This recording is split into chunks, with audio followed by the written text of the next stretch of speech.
ನಮಸ್ಕಾರ ಸ್ನೇಹಿತರೆ, ನಮ್ಮ ಚಾನೆಲ್ಗೆ ಸ್ವಾಗತ. ನನ್ನ ಹೆಸರು ಅಭಿ.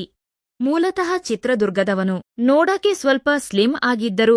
ಎಲ್ಲರೂ ನನ್ನನ್ನು ಸ್ಮಾರ್ಟ್ ಅಂಡ್ ಡ್ಯಾಶಿಂಗ್ ಅಂತಾನೇ ಕರೆಯುತ್ತಿದ್ದರು. ಜೀವನದಲ್ಲಿ ಪ್ರತಿಯೊಬ್ಬರಿಗೂ ಒಂದಲ್ಲ ಒಂದು ಮರೆಯಲಾಗದ ಘಟನೆ ಇರುತ್ತದೆ. ನನ್ನ ಜೀವನದ ಆ ಒಂದು ತಿರುವು ಶುರುವಾಗಿದ್ದು 2 ವರ್ಷಗಳ ಹಿಂದೆ. ಆಗ ತಾನೇ ಕೆಲಸದ ಟ್ರೈನಿಂಗ್ಗಾಗಿ ಬೆಂಗಳೂರಿಗೆ ಬಂದಿದ್ದೆ. ಕೇವಲ 2 ತಿಂಗಳ ಮಟ್ಟಿಗೆ ಬೆಂಗಳೂರಿನ ಒಂದು ಪಿಜಿಯಲ್ಲಿ ವಾಸ್ತವ್ಯ ಹೂಡಿದ್ದೆ. ಆ ಪಿಜಿಯ ಮಾಲಿಕಿ ಹೆಸರು ಕಾವ್ಯ.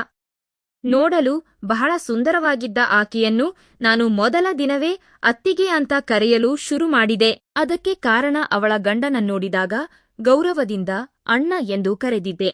ಕಾವ್ಯ ಅತ್ತಿಗೆ ನೋಡಲು ತುಂಬಾ ಆಕರ್ಷಕವಾಗಿದ್ದರು. ಅವರ ಕಣ್ಣಿನಲ್ಲಿ ಯಾವಾಗಲೂ ಒಂದು ರೀತಿಯ ಬೇಸರ ಎದ್ದು ಕಾಣುತ್ತಿತ್ತು. ನಾನು ಕೆಲಸ ಮುಗಿಸಿ ರಾತ್ರಿ ಮನೆಗೆ ಬರುವುದು ಸ್ವಲ್ಪ ತಡವಾಗುತ್ತಿತ್ತು. ಒಂದು ದಿನ ರಾತ್ರಿ ಪಿಜಿಯಲ್ಲಿ ಯಾವುದೋ ವಿಚಿತ್ರ ಶಬ್ದಗಳು ಕೇಳಿಸಿದವು. ಜಗಳ ಆಡುತ್ತಿರುವ ದನಿ ಅದು. ಕಿವಿಗೊಟ್ಟು ಕೇಳಿದಾಗ ಕಾವ್ಯ ಅತ್ತಿಗೆಯ ಗಂಡ ಯಾವುದೋ ವಿಷಯಕ್ಕೆ ಅವರ ಮೇಲೆ ತುಂಬಾನೇ ಕೋಪ ಮಾಡಿಕೊಳ್ಳುತ್ತಿದ್ದರು. ಆಕೆ ಅಳುತ್ತಿರುವುದು ನನಗೆ ಸ್ಪಷ್ಟವಾಗಿ ಕೇಳಿಸುತ್ತಿತ್ತು. ಮನಸ್ಸಿಗೆ ತುಂಬಾನೇ ಕಷ್ಟವಾಯಿತು. ಅಷ್ಟು ಸುಂದರವಾದ ಹೆಣ್ಣು ಮಗಳು ಯಾಕೆ ದಿನವೂ ಈ ರೀತಿ ನೋವು ಅನುಭವಿಸುತ್ತಿದ್ದಾರೆ ಎಂಬ ಪ್ರಶ್ನೆ ನನ್ನನ್ನು ಕಾಡತೊಡಗಿತು. ಆದರೆ ಮರುದಿನ ಬೆಳಿಗ್ಗೆ ಕಾವ್ಯ ಅತ್ತಿಗೆಯನ್ನು ನೋಡಿದಾಗ ನನ್ನ ಮನಸ್ಸು ಸ್ವಲ್ಪ ಚಂಚಲವಾಯಿತು. ಅವರ ಆಕರ್ಷಕ ರೂಪ ನನ್ನನ್ನು ಎಲ್ಲೋ ಸೆಳೆಯುತ್ತಿತ್ತು. ಒಂದು ಸಣ್ಣ ವಯಸ್ಸಿನ ಹುಡುಗನಾಗಿ ನನ್ನ ಆಸೆಗಳನ್ನು ಹತ್ತಿಕ್ಕಲು ಆಗಲಿಲ್ಲ. ಒಮ್ಮೆ ಹೊರಗೆ ಹೋದಾಗ ಕಾವ್ಯ ಅತ್ತಿಗೆಯ ಹೆಸರನ್ನೇ ಹೊಂದಿದ್ದ ಮತ್ತೊಬ್ಬ ಹುಡುಗಿಯನ್ನು ಭೇಟಿಯಾದೆ. ಹಣದ ವಿಚಾರದಲ್ಲಿ ಸ್ವಲ್ಪ ಹಿಂದೆ ಮುಂದೆ ನೋಡಿದರು. ಆ ಹೆಸರಿನ ಮೇಲಿದ್ದ ಮೋಹಕ್ಕೆ ನಾನು ಒಪ್ಪಿಕೊಂಡೆ. ಆದರೆ ಆ ಕ್ಷಣದಲ್ಲೂ ನನ್ನ ಕಣ್ಣ ಮುಂದೆ ಬರುತ್ತಿದ್ದದ್ದು ಪಿಜಿ ಮಾಲಿಕಿ ಕಾವ್ಯ ಅತ್ತಿಗೆ ಮಾತ್ರ.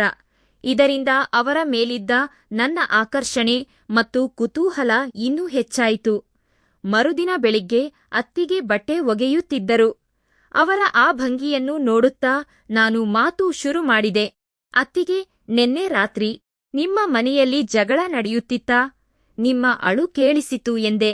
ಆಕೆ ಒಮ್ಮೆಲೆ ಗಾಬರಿಯಾಗಿ ಸುಮ್ಮನಾಗಿಬಿಟ್ಟರು.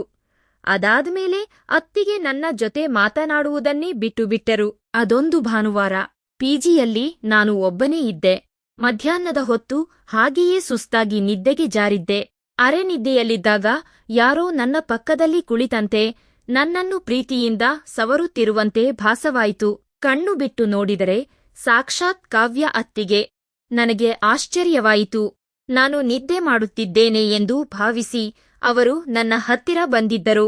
ನಾನು ಏನೂ ತಿಳಿಯದವನಂತೆ ಸುಮ್ಮನೆ ನಿದ್ದೆಯ ನಾಟಕ ಮಾಡಿದೆ. ಅವರ ಸ್ಪರ್ಶದಲ್ಲಿ ಒಂದು ರೀತಿಯ ಹಂಬಲವಿತ್ತು. ಕೊನೆಗೆ ಡೋರ್ ಬೆಲ್ ಸದ್ದಾದಾಗ ಅವರು ಬೇಗನೆ ಎದ್ದು ಸರಿಹೋಗಿ ಹೊರಟು ಹೋದರು.